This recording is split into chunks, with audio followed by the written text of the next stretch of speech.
Lagi jalan-jalan di kota tua Jakarta, pernah nggak sih kalian kepikiran atau penasaran seperti apa sih sejarah di balik kota tua Jakarta? Hai, aku Langsi Tanala, mahasiswi dari Institut Pariwisata Trisakti. Di sini aku mau berbagi sedikit mengenai cerita bersejarah tentang kota tua Jakarta.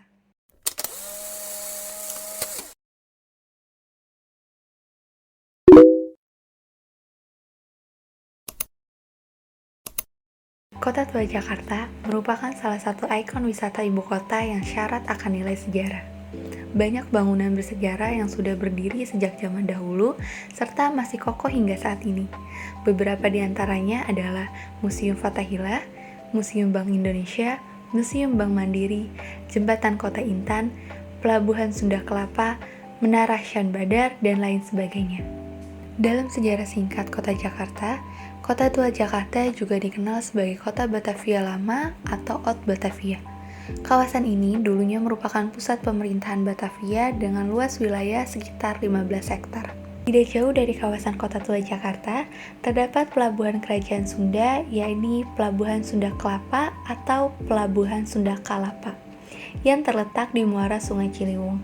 Sementara itu, ibu kota kerajaan Sunda yang dikenal sebagai Dayuh Pakuan Pajajaran atau Pajajaran yang sekarang disebut Bogor dapat ditempuh dalam 2 hari perjalanan dari Pelabuhan Sunda Kelapa. Pada abad ke-12, Pelabuhan Sunda Kelapa dikenal sebagai pelabuhan lada yang sibuk.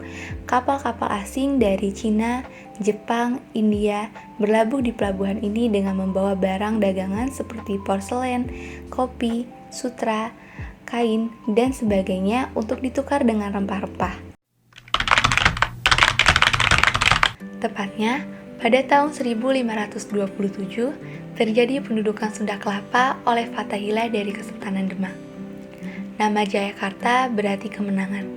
Oleh sebab itu, hari ulang tahun Jakarta ditetapkan pada tanggal 22 Juni 1527 berdasarkan pendudukan Sunda Kelapa oleh Fathahillah yang berganti nama menjadi Jayakarta, yang kepemerintahannya dipegang oleh Maulana Hasanuddin dari Kesultanan Banten. Namun, pada tahun 1619 hingga 1942, orang Belanda mulai datang ke Jayakarta sekitar akhir abad ke-16. Pada tahun 1619, Kongsi Dagang Belanda atau FOC yang dipimpin oleh Jan Pietersen Giepicjen menduduki Jayakarta setelah mengalahkan pasukan dari Kesultanan Banten. Kemudian, Belanda mengubah nama Jayakarta menjadi Batavia yang merupakan nama leluhur bangsa Belanda, yaitu Batavieren. Selama masa pemerintahan kolonial Belanda, Batavia menjadi kota yang berkembang pesat. Rancangan kota Batavia dibuat oleh Simon Stevens yang didesain untuk menjadi ibu kota kerajaan perdagangan raksasa dari Tanjung Harapan sampai dengan Jepang. Kala itu, kawasan kota tua Jakarta merupakan pusat kota sekaligus pusat pemerintahan. Balai Kota Batavia berada di bangunan Museum Fathahillah atau Museum Sejarah Jakarta. Sementara itu, bentuk kota Batavia direncanakan sesuai dengan kebiasaan Belanda, yaitu dilengkapi jalan-jalan lurus dan parit-parit sepeninggalan Giepicjen pada tahun 1629. Perkembangan kota Batavia semakin pesat dengan dibangunnya gudang, bengkel kayu, dan galagangan kapal, kali besar yang semula berkelok diubah menjadi lurus, dan sebagainya.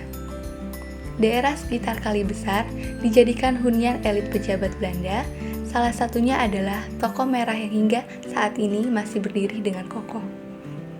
Bangunan yang didirikan pada tahun 1700-an ini dulunya berfungsi sebagai rumah dinas Gubernur Jenderal Belanda yang sempat berganti fungsi beberapa kali, hingga akhirnya bangunan ini diambil alih warga Tionghoa yang kemudian digunakan sebagai toko sekitar abad ke-20.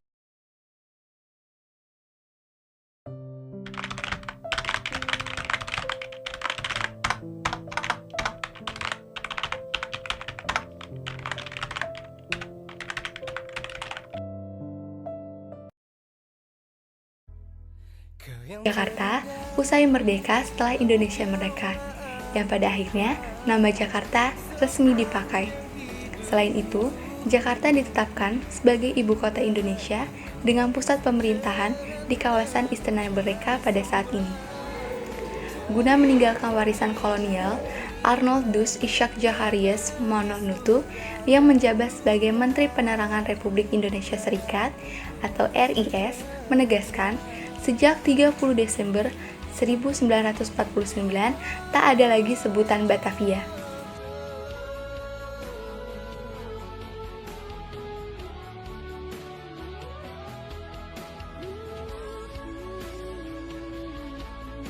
Nah, begitulah cerita bersejarah tentang kota tua Jakarta yang saat ini menjadi destinasi wisata yang sangat populer di Jakarta.